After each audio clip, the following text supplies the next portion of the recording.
his conscience would not give him to kick the kid out, kick him out of the school. So he kept him around. And he dedicated himself to find out something, just one thing that will motivate this kid. And one day, he went through his book. One day, he went through his book and he found out that actually his handwriting was beautiful. He had beautiful handwriting. And so he grabbed the child and said, "Child, listen. Do you know that you have as good of a handwriting as the scholars before us?" And he named the scholars for them. It just took that much for the kid to now straighten up. And he studied. And actually became a very huge chef himself. So motivation goes a long way. Words just go a long way. Words go a long way. If Rasulullah sallallahu alaihi wasallam says, "Afshu salama bainakum," what would you think? Because saying salam to your brother, it does something to the heart. It actually calms the heart. So self-efficacy, or students' beliefs about their abilities, is seen as a large contributor to motivation. And we can take part of that. You just tell the child, "You can do it. I gave you one page of Quran to memorize. You can do it." "Oh, but teacher, I can't do it. I can't." "No, you can do it. I know you can do it. You did it last time too. You can do it." Or so-and-so did it. You can do it too as well. It goes a long way.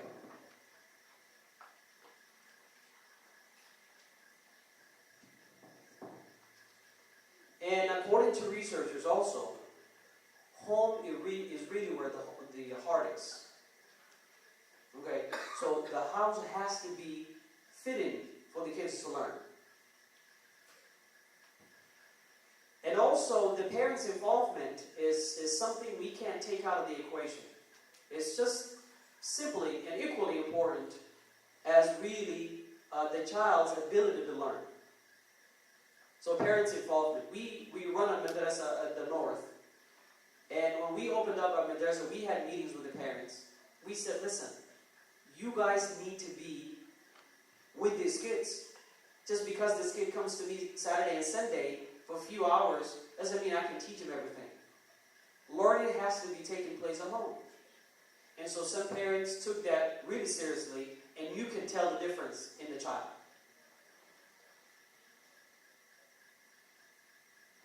So let's get into the food.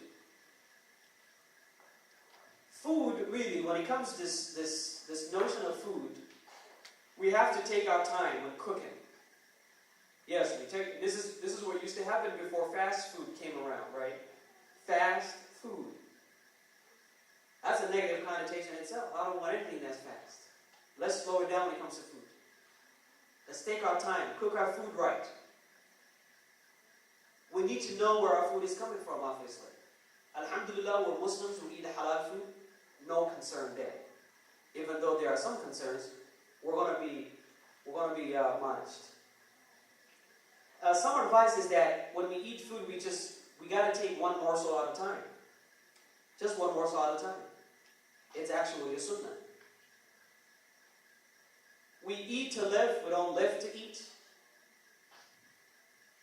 And that's important, really, especially in today's world. That's very important. One of the other advices is that we shouldn't read as we're eating. We shouldn't talk about certain things on the dinner table. There are certain things that we just don't talk about. That's death. Don't talk about death when you're eating.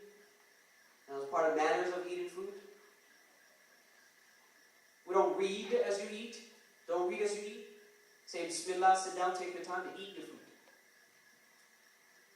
And don't eat quickly.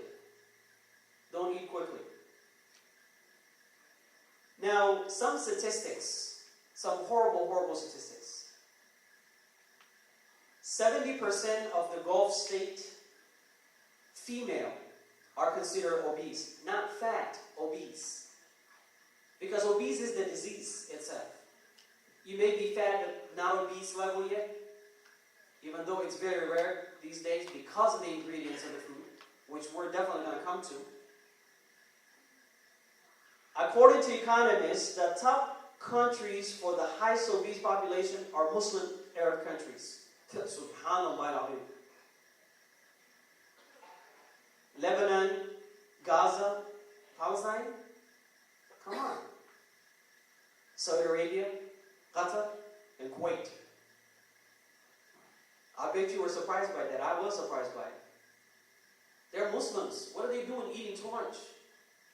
And what kind of food are they eating? You'd be surprised. More than 64% of American adults are overweight. 64%. I think that's a modest figure also. 50% of women aged 20 to 74 are overweight or obese in the United States. I'll let you think about that for a minute. We're eating the same food they're eating, by the way. 11% of children are obese in the U.S. 11. When I was growing up, I never heard the word obese in English language. I never heard it. Now, granted, I was learning English. I was an ESL student, so maybe obese was an advanced word for me. But man, I never heard obese. A child obese? No. Child obesity was non-existent. And this was just like 22 years ago. Obese pregnant women are more at risk of dying, suffering heart disease, miscarriage, diabetes, infections, and blood clots. Now I encourage you guys to take a look at these researches because it is staggering. It's amazing. So, I mentioned earlier that we really are no different. We're eating the same food that these people are eating. So, there is this word, GMO or GE, which you guys have heard of. This is genetically modified organism, or this is genetically engineered food.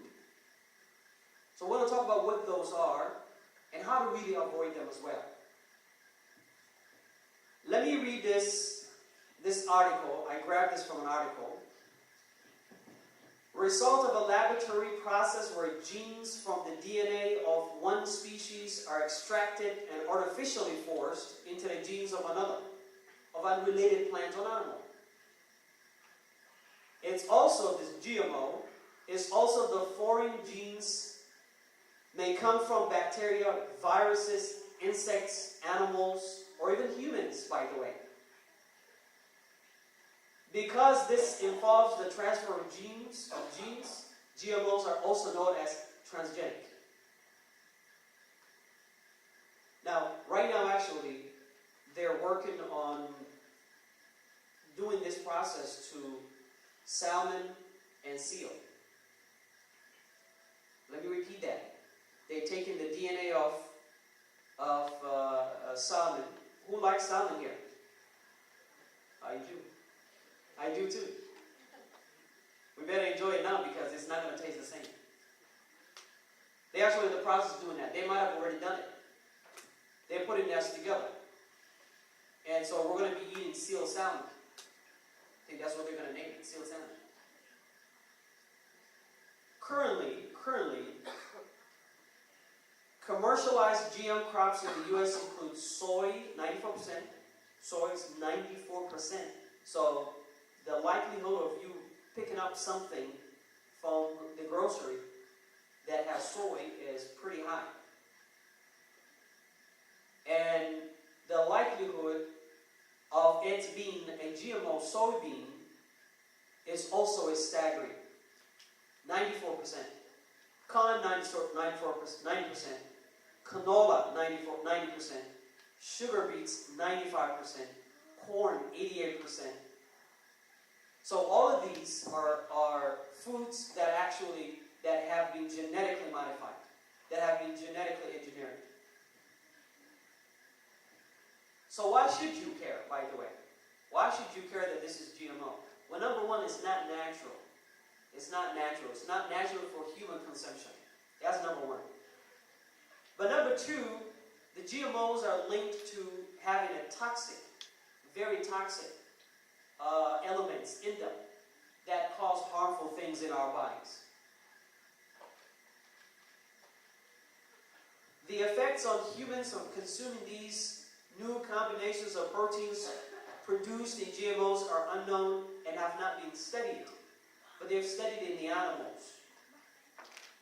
Some of these animals that they feed the GMO food actually do die after some certain period of time, like 3 weeks. You know, the rat, the mice, and the maze thing. They give certain GMO food to one and natural organic food to other, and they monitor the progress, and always the ones that were fed the GMO dies in 3 weeks. Here are some invisible GMO ingredients that you should watch out for. And I'll leave it up here for a second, so I won't have to read them all. But I'll tell you, a lot of times, if you can't even spell, if you cannot spell the ingredient, leave it alone. It's probably no good. So you've seen vitamin B12. If it isn't really organic from its origin, if it's not organic, certified organic, stay away from it. Yes, I know B12 is this, you know, a vitamin that has these molecules that balance it's responsible for our chemical imbalance. So they give it to people who have like distress and depression and all that. They give it to vitamin B12. They give it a lot of that vitamin B12. So there was an initiative a few months ago on the ballot, Initiative 522. There are actually people out there that are fighting for you and I to simply go to the store and have the option to say, oh, this is a GMO product, I don't want it. And so go ahead and, have the conscious decision to really stay away from it. Otherwise, if it's not labeled, you don't know the difference. And of course, we do have the right to know what's in our food.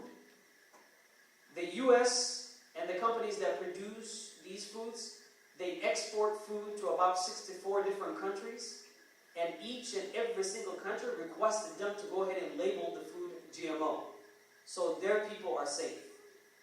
They're doing that for them. When it comes to the U.S., people in the U.S., you've seen the life here. People are busy. You're a college student, or maybe you're a father, you're working. You really don't care. You just want to go ahead and grab some food and run and go. You don't have time to read all these ingredients and stuff. So they're taking advantage of that.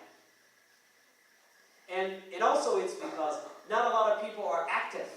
They're not active in the sense that they want to go ahead and question about their foods. They want to know the origin of the food.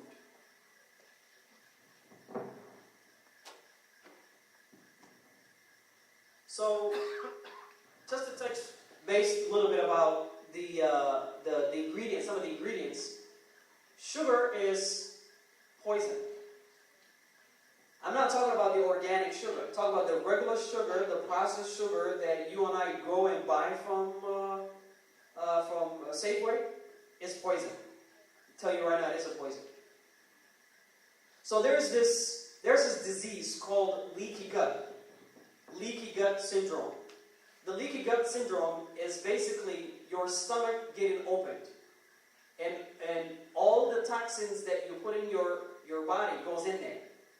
So picture this, and I don't have a graphical representation of it, but I'll try and see it. Hopefully I won't stumble upon words and confuse you. But picture this, you have your stomach. Around your stomach, Allah subhanahu wa ta'ala puts a wall. This wall protects any toxins that's coming into the body. When sugar gets into your body, it actually penetrates that wall. It digs a hole into that wall and gets right into the bloodstream. And once it's in the bloodstream, you can only imagine blood clots, high blood pressure, diabetes, all of that. And you can't repair that gut, that leaky gut. You can't repair it but with organic food. And a lot of the times, you won't know that you have leaky gut, by the way. You look healthy, you are completely walking and look healthy, but inside of you, because you can't see inside of you, you're actually sick. And it just may be a matter of time before that comes up to you. So there's this high fructose corn syrup ingredient that is in, according to me, and I know I'm wrong, but according to me, it's in all the foods. Bread, flour, you name it. The food, soda, by the way, soda. You youngsters drink soda? I shouldn't say that. If there's anybody in this room that drinks soda, you're going to want to take a hard look about what I'm going to say tonight about it.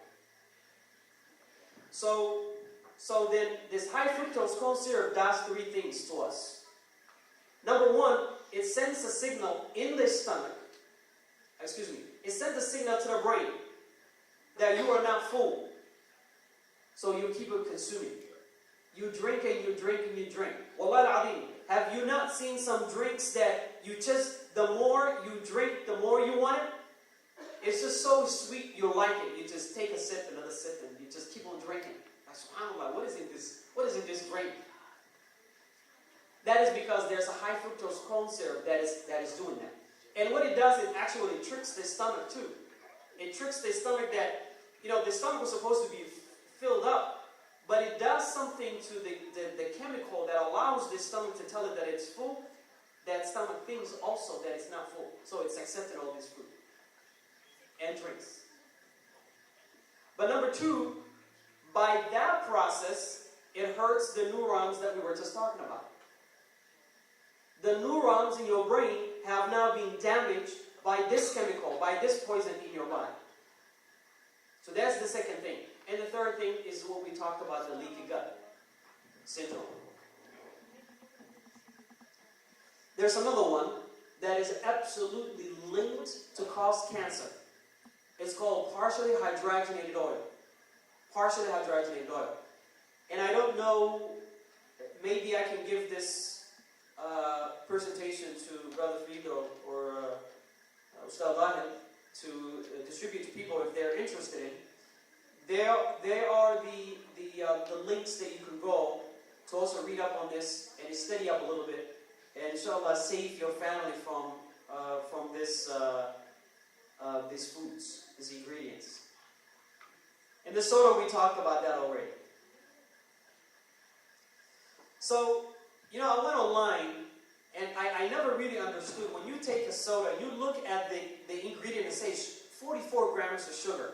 They hide it in that, because in the grade school here, they don't teach you about the conversion of grams and that. I've taken a chemistry class in my first year of college. I don't remember what we learned, really, to be honest with you. But I don't remember anybody teaching me about the conversion of grams into maybe pounds or any other conversion. So I see 44 grams. I don't know how big 44 grams is. They said, and they are the scholars of this field, that the average person is supposed to consume only 10 spoons of sugar. Only 10 spoons of sugar. But unfortunately, what happens is, the average person in this country consumes about 137 spoons of sugar. We were supposed to only have 10 sugar the entire day, in any given 24 hours. But we consume 137. That's what causes these problems. Another problem that you should be careful of when it comes to sugar, which is the biggest problem, again I'll repeat, is the biggest problem, is that also carbohydrate, when it goes into your body, turns into sugar. So things like bread, you eat bread, if you're avoiding sugar,